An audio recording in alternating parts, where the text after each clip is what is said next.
I'm going to start with a little story, if I may. And I'm going to ask you, how many people over here would have grown up with someone who's born 118 years ago? The extraordinary lady that I had the good fortune of growing up with was a medical doctor and someone who was I'm talking pre-independence in India, undivided India at that point, the only woman doctor in any visible invisible radius. Then in what is known today as Pakistan, the only woman doctor at a time when women only went to women doctors, as today many women prefer to only go to women doctors. In those days, you can imagine. This lady who had met Gandhi, been with Gandhi, lived in word and spirit on the basis of Gandhi's philosophy and principles. So she dedicated her life to service. And this is service in a manner that's beyond belief for many of us today. At least certainly I speak for myself. She would be woken up on any given day or night. Night, for example, at 2 o'clock in the morning, to sit on the back of a bicycle, to be riding for the next 4 hours to get to a village somewhere to serve the community, a woman in an emergency. She delivered every baby in her entire region over the next 50 years. And if she needed to perform surgery, which she often did, in the case of, for example, an orthopedic surgery, a slightly built lady, she would put her patient under, call in a male doctor, have the limb that needed, for example, amputation sawed off, and request him to step away so she could continue the procedure. She was married to one of the most well-established lawyers of her time. And in the year 1947, broke the Hindu-Muslim riots during the freedom movement. And he was told that if he did not leave town, which he certainly didn't desire to do, right away, his head was on the table tomorrow morning. So one of his Muslim brothers managed to charter one seat on a plane for him to get out like yesterday. He left his wife and his children at that time, ages 7 and 11, on the promise that he would find a way to get them to travel, to join him in now what is India, New Delhi.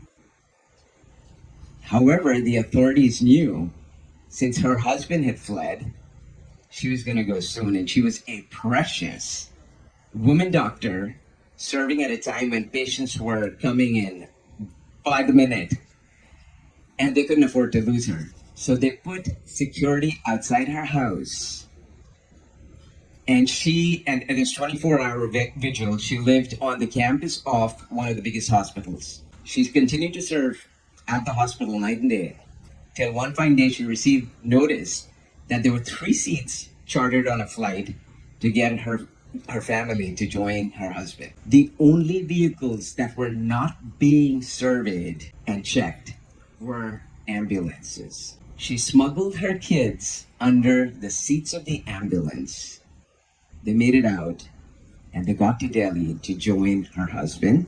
She went on to establish the national program of women and children on health, which continues even today.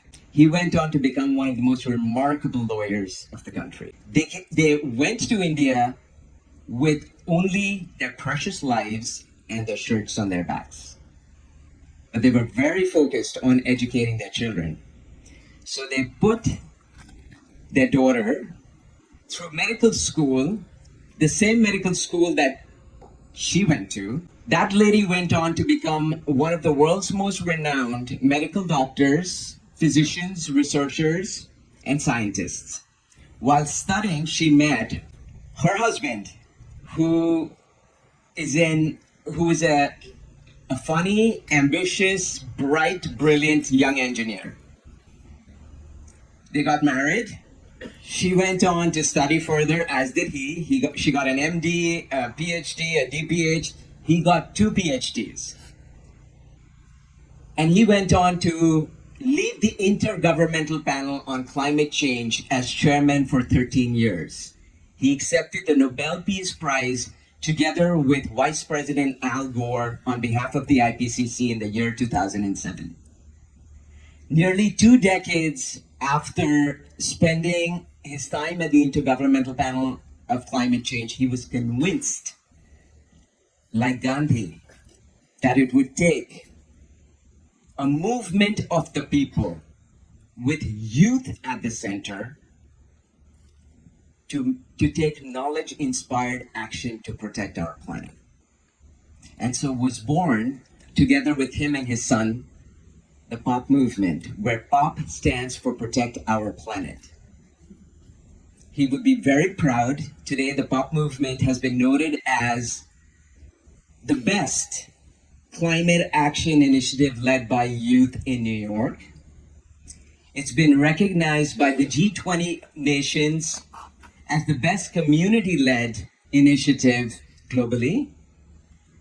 And it's been recognized for health in eco-health solutions by nomination for what is equivalent of the Nobel Prize in Health.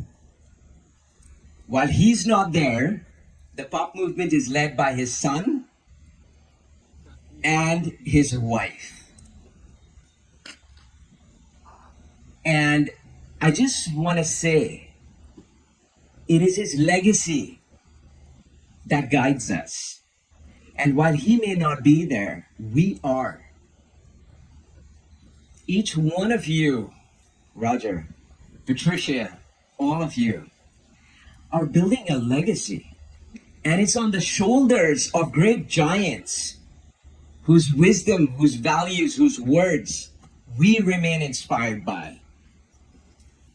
And that's what the POP movement strives to do.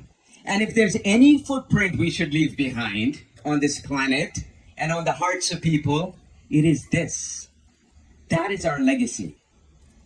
And there's only one way we can do it, and that is together.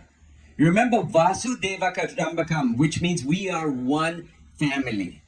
And that's what the POP movement stands for. Like Gandhi said, it takes one person or a handful of people with an unquenchable desire to change the course of history. This is our moment, guys. I invite you to join the POP movement. And while we don't have the 118-year-old incredible stalwart of a lady who brought me up, we have together with us today her daughter, near 90. Ladies and gentlemen, I am very proud, humbled, and honored to introduce you to Dr. Saroj Pachauri. Thank you.